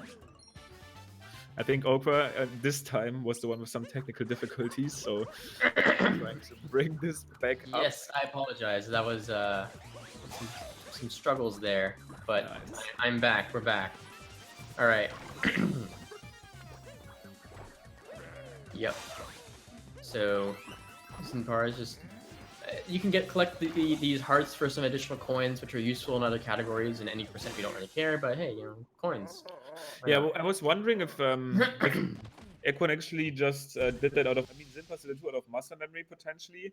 But if you take a hit there, this is actually one of the options you can diminish your time loss. Because, once again, this is another instance of a moon potentially refilling your health. And this, obviously, like, grabbing this heart, especially since this fight has some auto-scrolling portions in it, is a good option to avoid that. Yeah. Still really close, though. Gonna grab the corner of the Magma Swamp here. Equan... Oh, I could have sworn he was going to do some spin pound roll cancels here, but I guess not. Yeah, because actually slower. It is actually slower. This is one of the Is it really? instances. Yep. The fastest thread there is to roll into a long jump into a cap dive and then just use that cap dive momentum to fly into the moon. And Oh recently wow. get found out the roll cancel is way harder and is slower. So it's really important to time this time strats Yeah, as they for get sure. found.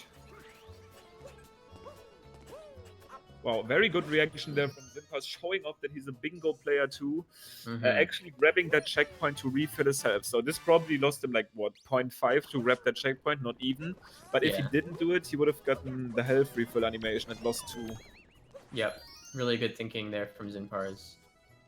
Able to get the triple jump, break the box. Is this the ingredient 2? Both of them really clean moving here, looking like. And this one's atop a column in a row. Come on, okay. we get it. We get it. You play all unique moons now.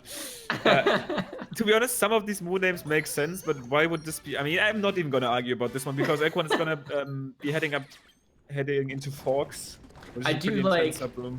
I do like the names of these moons here because it is descriptive of this room. It's fast flickin' forks, and I really like that name because it is fast with motion controls. It looks so clean. Oh my goodness. It does look beautiful if you get the up throws into the dives. Once again, an instance though where you can just easily drop one of the motion control inputs and get a spin throw instead, which then will not capture anything and you'll most likely take a hit.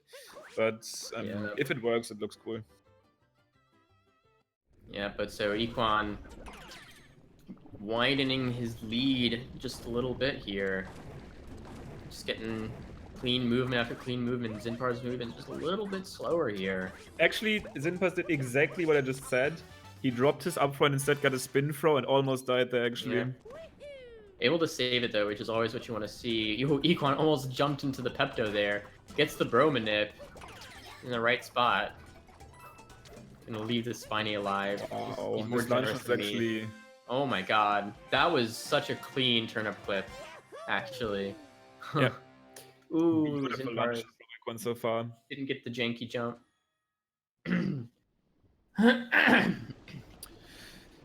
Let's see if Zinpars can get his turnip clip going here. Oh, super unfortunate bonk. Didn't look at all like he was going to bonk there, but obviously falling down all the way now. Yeah. Just a little bit of lost height there can really do you in trying to get on top of this cliff. But he's able to get the roll cancel momentum into the turnip, which is super nice. He's not going to go for the mini Kobe, just takes the turnip all the way up to the cage. Pandro trying to jump and get away from him, be like, yo, I don't want any of that. Capture and stuff. Equan had 1 HP, what happened there? Actually, oh, he didn't get the triple immediately and took some damage on the tomato boys there. Yeah. But yeah, at least he got the moon. You obviously don't want to die to the tomato. That's actually something I've probably never seen. And he actually was able to get the dives on the mountainside, didn't fall into the Pepto-Bismol, gets the frame perfect trick. It's not a frame perfect trick. It's just a meme. Sorry, chat. Actually, he didn't. He did something. He did something else there. What we refer to as the frame perfect trick is you can throw Cappy out of the fork flick. But what he did a dive and then a spin pound into a spin throw, which is the safe version to make it almost as fast. Okay. Yep. Because it looked really jank. I couldn't tell exactly what happened there, but he did it very fast. It looked very fast, yeah. Zinpars taking a safer route behind the mountainside here. Gets the cap. Equan with the task globe. You can actually spin pound into like a spin throw roll cancel there to save some time about jumping and throwing, but it's actually ridiculous. Yeah. And there's going to be Equan closing it out. 49:31 bait out time. That's hot. Yeah, actually, this run is still really good. I mean, he did obviously do some bigger mistakes, especially Wooded. And obviously the missed Snowdram, but he still shows that his movement is very, very sick for most parts of the gameplay. Zinpars Luncheon on the other side also still solid, taking the bonks there before the turnip clip. But other than that, they're looking like a decent run. Looks like it's going to be a 50-15 exit for Zinpars here. So, whatever difference that is, I can't do math. Well, Equan heading into Ruined right now, which is, yes, an auto-scroller kingdom. And I mean, I feel bad for seeing him. I've actually seen him recently take a... okay, let's not finish this thought, but it is possible. It is possible to die to this boss, actually, which is almost considered a meme, but at the same time, it's probably the biggest time loss you can take in the entire run. Yeah, I mean, this boss fight is mostly auto-scrolling. The only way that you can speed it up, like make it go fast, is to try to capture, like, pull out the swords from the head of the dragon as soon as they're vulnerable, like as soon as he's not invincible anymore. But in order to be in position to do that, like as soon as it's available, we have to damage boost. If you damage boost and don't heal, like Equan's doing, why is he not healing? What's he doing? At this point, you almost die. At this point, he almost like forces it, right? Like he almost deserves it. He's asking for it right now. What is he doing? Is not that bad. The second phase is not that bad, but if he was not to heal on that third phase, not really a big fan of this. Because like the little fuzzy things that come out of the dragon as well, if you're a little slow and they hit you, they do damage. He doesn't pick up the heart, dude. He actually deserves to die at this point. He deserves it. Yeah, 100%. Yeah, the little fuzzies. Jump on him. Kill him. Oh my god! Oh that my one god. fuzzy actually was immediately. Oh my god. That was exactly under him. He literally played with his life there. What? Interesting player.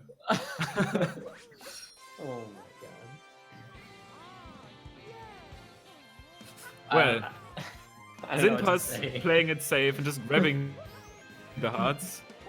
So he issues, I think. Oh god. I don't know what to say.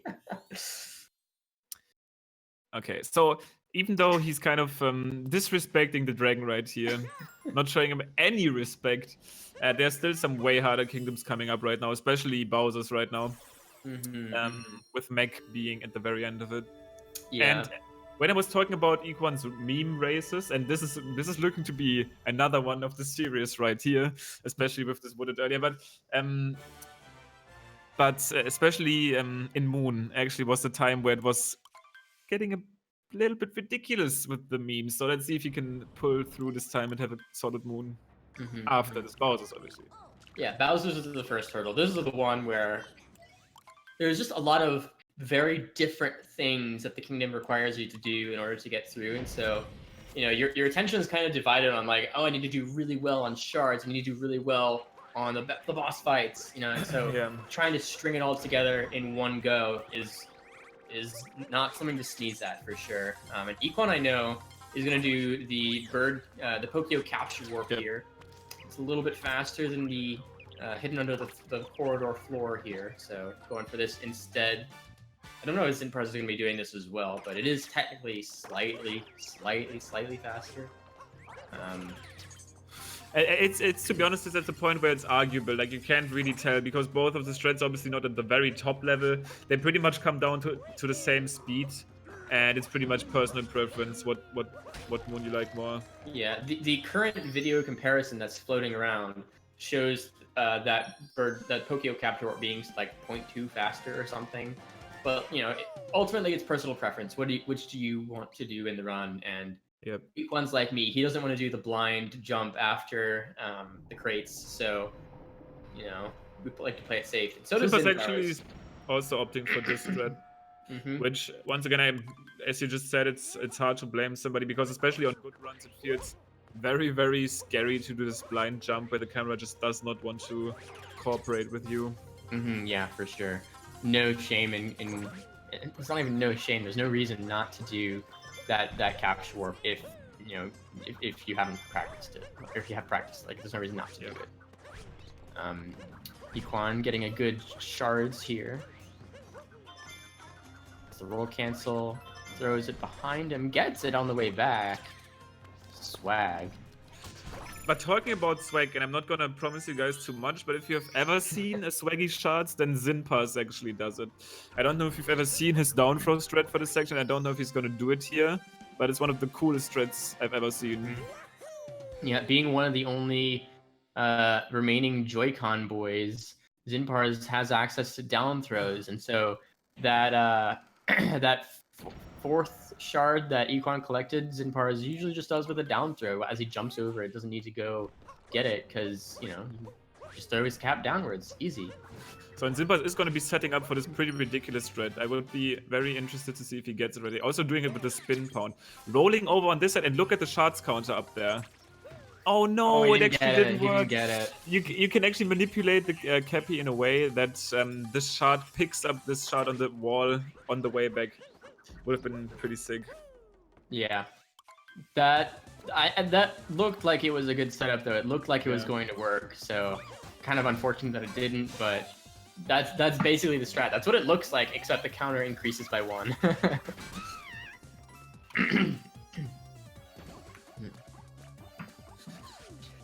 Well, Equan fighting Harriet right here, which is supposed to be refight, but we skip her in sand because she's slow.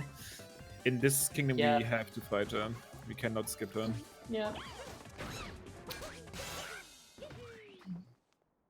And Zinpar's getting a little bit of bonk. Equan gonna go up and fight Topper next. Topper we did fight in Cap Kingdom at the very start of the run, like 2 minutes in, 54 minutes ago. So it's the same fight, right? Nothing new here. We've done this before, it's easy. Yeah, then he goes into this phase where he randomly does 600 hats. He's got so many hats, man! You have to like pick out the right hat here. He's got it. On lock. I remember back in the day, this used to be one of the most scary parts in speedrunning when we had people like, no, I shouldn't even people like I am Tendo on world record pace, which at this time was like a 116. This used to be the part people were most scared about because people did know the fast strat for Topper and Harriet already. Actually, I think I'm not even sure if they did the throwback strat for Harriet. That was something that I think got figured out later by Shaden or Balu or some other person. The Topper strat was known though, and this was a point in time where we used to do the first phase of Meg with the bird, and then just try to stay on top after. But yeah, times have changed. Yep. So Equan doesn't have to get into the corridor on the floor here because he got the bird capture warp right at the beginning.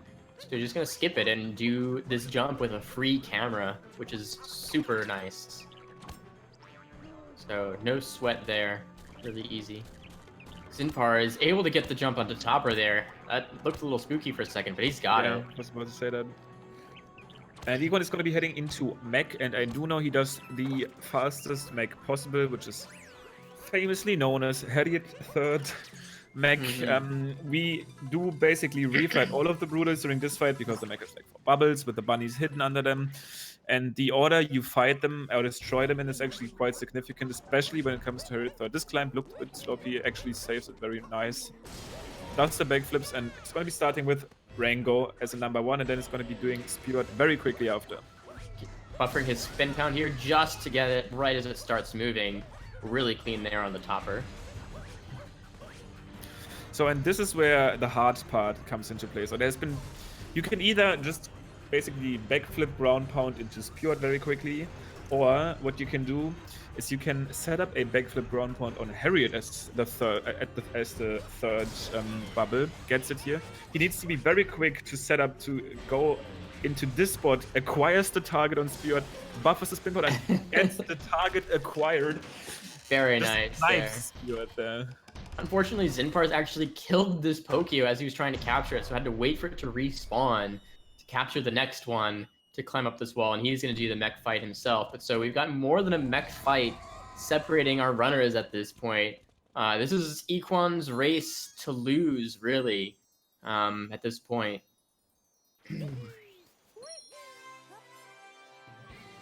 So I don't think Zinpars is going to be acquiring any targets, though. He's probably not going to do Harriet third. To be honest, you still need to acquire many targets in this fight, actually. It's just wow. Oh, the bomb. Interesting. Huge shoutouts, actually, because this climb is actually faster than what Equan did if you do it optimally. Yeah, it's a lot harder, though. At this point, he should just climb up from He's falling. there. He's going to expire. He has to try again. That's really unfortunate there that he's getting that. Oh, I'm just diving in the wrong direction there. He's trying. He's trying to do the fast stuff. He gets it. He's got it. First try. Oh, well. Okay, that's obviously unfortunate. He did get the fast climb. The thing with this climb with the wall jump is, and he gets it again and blocks again. No, Zinpars. It's actually the problem that you need to have very, very consistent stick angles. Like if you mess up your stick there, you will not get the right spot to make this climb work. Yeah, it's really tough to do this climb the correct way, but eventually he's able to get the ground pound onto Rango there. He's gonna prep the Goryuya spin pound here, and he gets it. Probably not going to be doing Harriet third, going to be hitting Spewart next, and then doing Harriet last.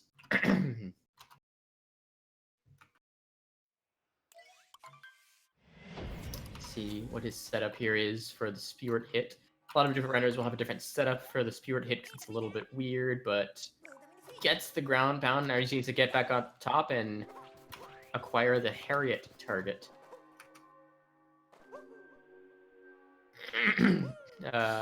Well, he got the ground pound, so you know. That's what we want to see. So, moon vectors for Equan there, going well. The part where it was actually a bit sloppy in his races recently was this part where that he's about to pass. He just passes it though. No big issues. Hopefully getting both of the fire flowers and heading both up of them. to moon skip. Yep. See if you can get the first try. Moon cave skip here. A lot of top runners at this point are able to do this. It's pretty standard, cut and dry. Gets it, boom, boom, couple wall jumps. No big deal for Equan. Gonna be heading into the wedding chapel to stop Bowser from marrying his woman. Peach. It's Peach. Peaches. Sorry. That's her name, I think.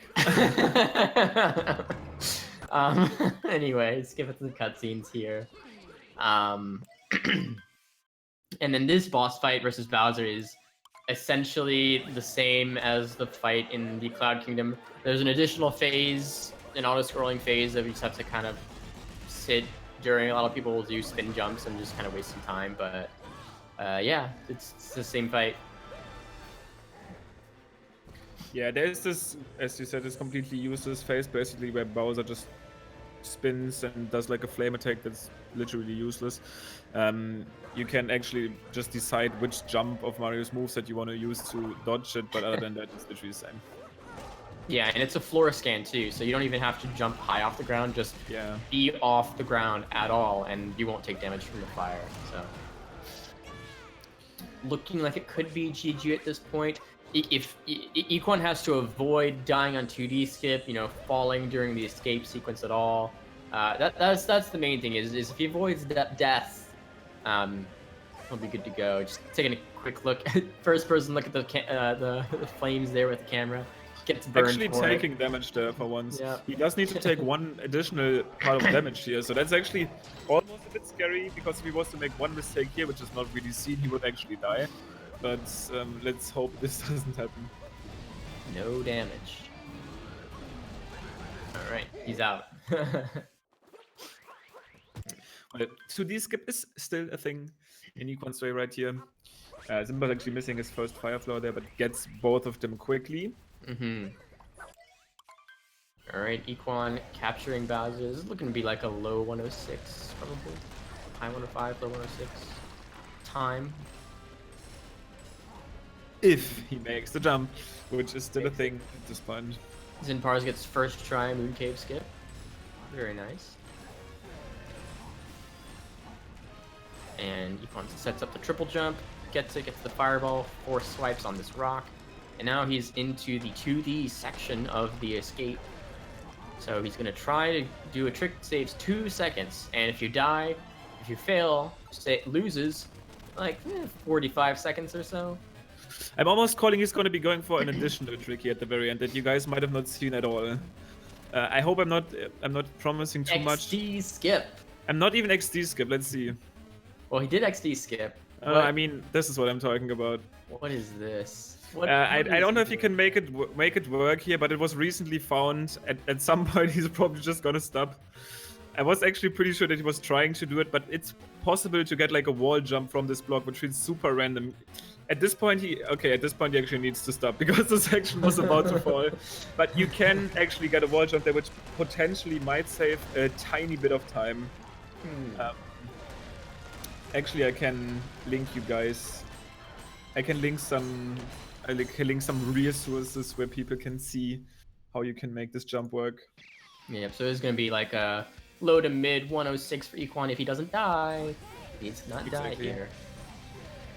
And there's also a weird glitch sometimes. A lot of runners will get invisible walled locked out of the center platform sometimes if they swipe as Bowser while trying to get to the middle after everything breaks. So if you can avoid that, that invisible wall, avoid death here. I'll be out That's all of here. that holds him off from now. Yep. Got the snipe to back up his early pillar miss. And he's not going to get walled. He is in the middle. Nice. So actually this camera can get super scary, especially at the end, because it randomly turns on you and you can actually fall, which is probably the worst that could have happened to him, because he would have literally been tied with Zinpars. But I think Equan is able to close this one out here with a 106.34. Very nice. It's a very nice time for a race, especially given all the things that happened in this run.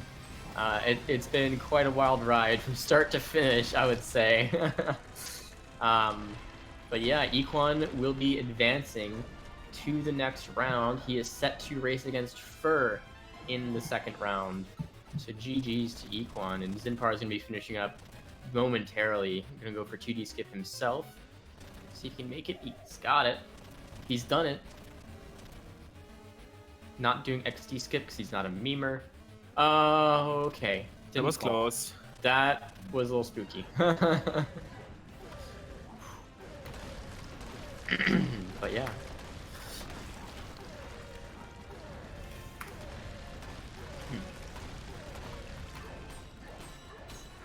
Zinpars also coming up on Pillar Room right here. Last barrier for him. Yep. Just shooting some fireballs. A couple of those missed, but it's alright. Yeah, it's optimal to get this pillar early. Obviously, it can save you up to 4 seconds actually, which is a ridiculous amount if you compare to something like 2D skip, which is a bit more scary. But yeah, definitely a trick that top runners need to kind of get down. Yeah, I mean, it's not really a trick. It's just 4 seconds from aiming well. Basically, is I mean, to be fair, aiming the fireballs can be really hard. But if you're able to aim well with them, you can just save time because you hit your target. But it is going to be Zinpars now finishing out with a final time of 1:08.35, and that is the race. 2 minutes and 1 second separating the runners right at the end, but they were neck and neck for, gosh, it felt like the whole race basically up until luncheon-ish. Yeah, GG's definitely super exciting race. I mean, interesting mistakes, interesting cool plays at the same time. Yeah. Definitely really enjoyable race to watch. For sure. GG's. Hope you guys had fun. Pretty sure the runners had some fun. Yeah, we'll see if we can pull by them the in way, here. definitely, guys, show Zinpars some love, because even though he did not manage to snag the win right here, he could have just taken that free win. This is a rematch that was only able to happen because Zinpars agreed on rematching this one. So huge shoutouts for Zinpars for being a great sport. Definitely deserves some love. For sure. Top tier sportsmanship here. And speaking of the man, welcome Zinpars. GG, man. Hello, GG. Yo! Okay, so actually I do have some questions and I do have some things I want to point out. Definitely, once again, huge respect for you, huge shout out for you to actually make this happen, to let this rematch happen. And oh yeah, of course. And Yeah. to be honest, my highlight of this entire race was probably your save after you bounced on top of the taxi and then saved it with the down throw. Everyone was actually popping off. I Yeah. have never seen anything like that. I had no idea what to do when the taxi's in the way, so I just tried to jump over it. That didn't work. Then okay, don't throw. Pretty sick stuff. Yeah, no, that was awesome. And Equan, welcome, GG. Congrats on the win. Thanks. I Shouldn't really have won. I but... need you to talk to me about your snowdram right now. All right. So Akrid is crazy and was doing snow ILs, and he decided to come up with an insane snowdram setup, so he could like save a few seconds or something.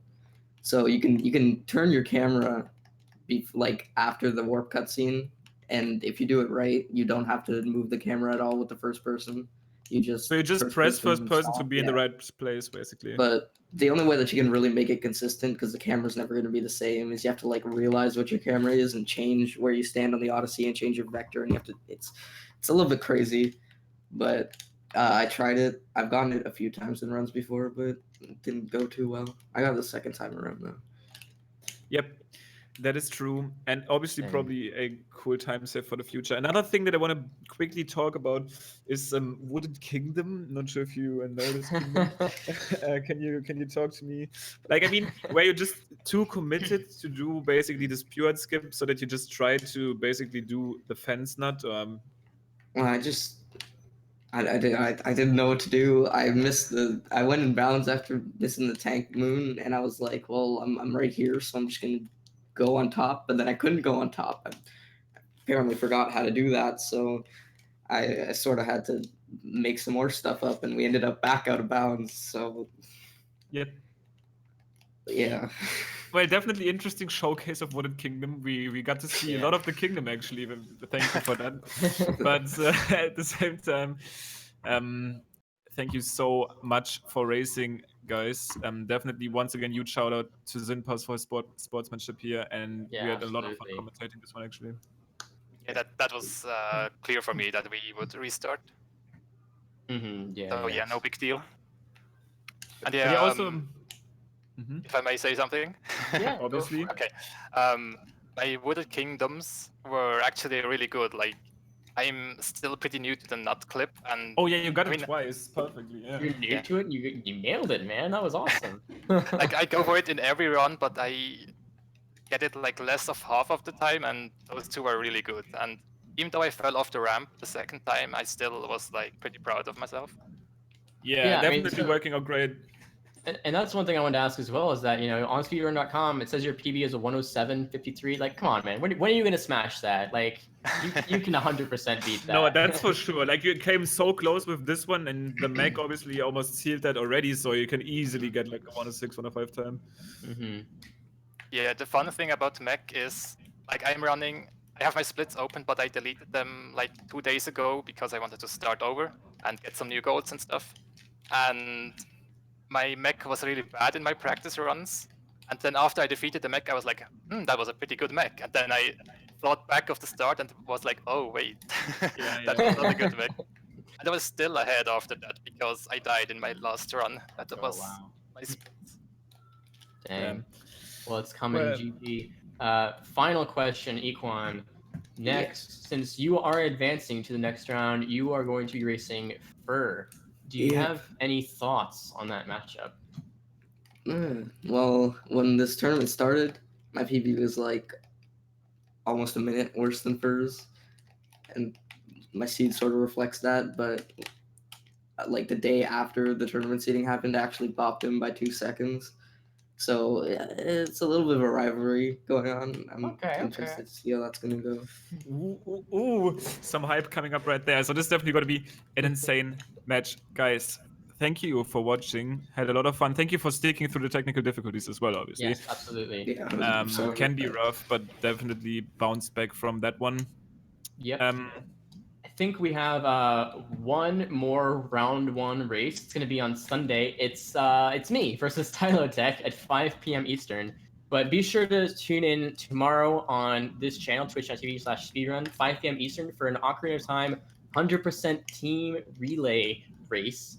Or team relay, sorry. It's going to be super juicy, super hype. So yeah, thank you guys for tuning in. Be sure to follow our runners. We're gonna be throwing it over to Chaos Pringle, who's another top any percent runner. He's super cool, super fast. And actually, he's showing off some of the longer categories right now. So if you guys haven't seen all of the moons, that's actually something you can be interested about. Awesome.